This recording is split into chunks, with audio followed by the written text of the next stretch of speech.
స్వామీజీకి గోచి ఊడింది.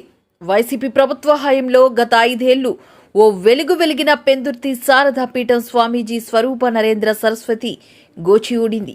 స్వామీజీ కోసం నెలకి సుమారు 20 లక్షలు పెట్టి భద్రతా సిబ్బందిని నియమించడం ఇప్పుడు చర్చానీయాంశంగా మారింది. ఇటు మాజీ సీఎం జగన్మోహన్ రెడ్డి, తెలంగాణ మాజీ సీఎం కేసీఆర్ ఇద్దరూ తరచూ శారదా పీఠానికి రావడం, ఇక్కడ పూజలు నిర్వహించుకోవడంతో స్వామీజీ పరపతి ఒక్కసారిగా 2 రాష్ట్రాల్లోని పెరిగింది.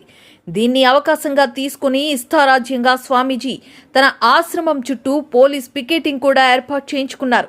ఇక్కడ భద్రతా సిబ్బందిని కూడా వైఎస్ జగన్ ఏర్పాటు చేశారు. వీటన్నిటికీ సుమారు నెలకి 20 లక్షలు ప్రభుత్వ ధనాన్ని వెచ్చించాల్సి వచ్చేది. ఇవేమి పట్టని వైసీపీ ప్రభుత్వం స్వామీజీని తమ పార్టీ గురువుగా భావించి తరచూ ఆశ్రమానికి రావడం, పూజలు చేయించుకోవడం జరుగుతూ వచ్చింది. ప్రస్తుతం స్వామీజీ కేటాయించిన భద్రతను తొలగించే విషయంపై తెలుగుదేశం ప్రభుత్వం సిద్ధంగా ఉన్నట్లు తెలుస్తుంది. అందుకేనేమో గత 2 రోజుల క్రితం స్వామీజీ ఏర్పాటు చేసిన విలేకరుల సమావేశంలో తన స్వరాన్ని మార్చి కూటమి పట్ల సానుకూలంగా మాట్లాడటం విశేషం. ప్రస్తుతం స్వామీజీ ఉన్న శారదాపీఠం స్థల విషయంపై కూడా అధికారులు కూపీలాగుతున్నారు. ఇదంతా కబ్జా చేసినట్లుగా ఆరోపణలు ఉన్నాయి.